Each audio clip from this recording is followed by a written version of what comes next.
What's going on, Attacker Squad? It's your boy Roman, aka Mr. M343, and today I want to talk to you guys about something a little bit, touchy, of course. Now, ever since the premiere of Miss Kobayashi's Dragon Maid season 2, ooh, man, we've actually had some salty people, saying that Keanu Annie was actually deserved for what happened to it. Dudes, we're almost towards the 2 year mark. Can we at least show some respect to those who actually lost their lives in that tragic incident? Look, what happened that day was totally unwarranted. It happened. And for me, it was like 9/11 all over again. Okay? My heart goes out to the animators, the people that are actually, overworked and underpaid. It's just a sad pill to swallow, but we actually swallow. We must swallow it no matter what. So, I wanted to talk about this because I'm planning on doing a podcast on my day off. I want to talk about this too, but it's actually going to be about, fictional characters, like, quote unquote, underage anime characters being sexualized. It just doesn't make any sense that people are always actually so freaking offended and up in arms about, like, certain characters being looted. They say that, oh, you really like this because you're actually attracted to underage anime girls. Seriously, who freaking cares? Lines on paper do not represent real kids. Just saying. Because this whole freaking debacle with the Ilulu or Kana, seriously, where the hell do these people get off on such tedious crap about, like, oh my god, Ilulu's actually just a short little girl with giant tits? It's fiction. Fiction. Fictional characters. I swear, SJWs are basically the equivalent of a brick wall. You can't even talk sense to these people. They just really tend to enjoy sitting around, doing nothing, being idiotic troglodytes. But I actually decided to actually sit down and watch episode 1 of season 2. I've actually started watching some of season 1, but I watched the English dub of it. Oof, I couldn't get past that freaking one quote from Lukua when she was saying that, she was actually blaming the patriarchy, mind you, because she thinks in her mind that the patriarchy actually made her dress down from what she is. No, that was actually Jamie Markey pushing her gender identity politics into anime. That's a big no-no in a fandom. You never push politics into something that does not belong. Not even real world politics. Okay? We anime fans just want a one-to-one representation if possible.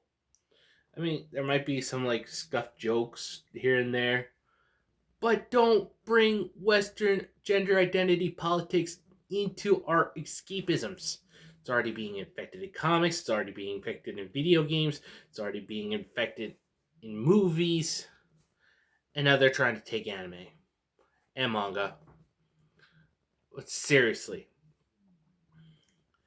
these people need to stop with the gender identity politics and saying that if you like freaking this and that, it makes you an istophobe, it makes you a pedo, it makes you a freaking alt-right Yahtzee. These people just lack common sense. This is why I'm an anti-SJW, okay?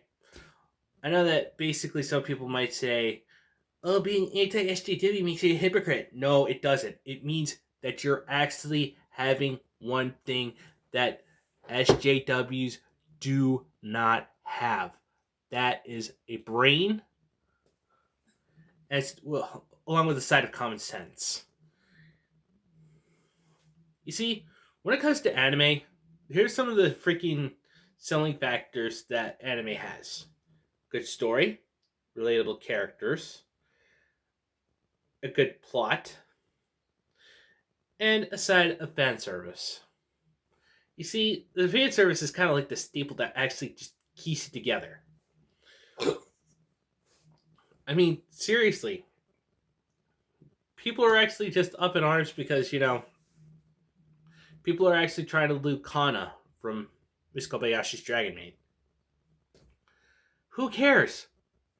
She's a fictional character. She's lines on paper. In fact, Moist Critical was actually saying the same freaking thing. Lines on paper do not equal real life. Stop trying to defend these characters, okay? It's actually the real world characters that actually really just have a tendency to it's the real world victims that actually need the attention the most. But do these SJWs ever pay attention to them? No, of course not. Because you know what they do? They just actually like to take, fictional issues and then put like real world issues onto them. It's like that meme where, this one person's actually sitting there and nothing's happening, but all these like, arrows, bullets, and grenades are being tossed at this little kid.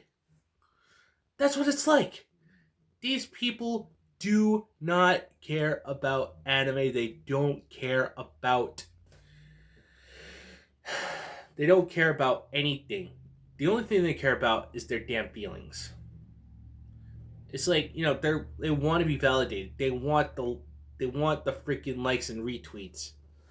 Just so they can actually get that precious little dopamine rush of actually being so validated. In fact, Natalie Hunter, another AniTuber that I usually follow, she actually brought up a good point about she actually asked this good question why Miss Kobayashi's Dragon Maid was so hated. It's because, I'm gonna be straight with you, Natalie. People just want to actually hate on something, and these people even say that Kyo Annie was actually worth being burned to the ground, which I think was actually just a really stupid idea.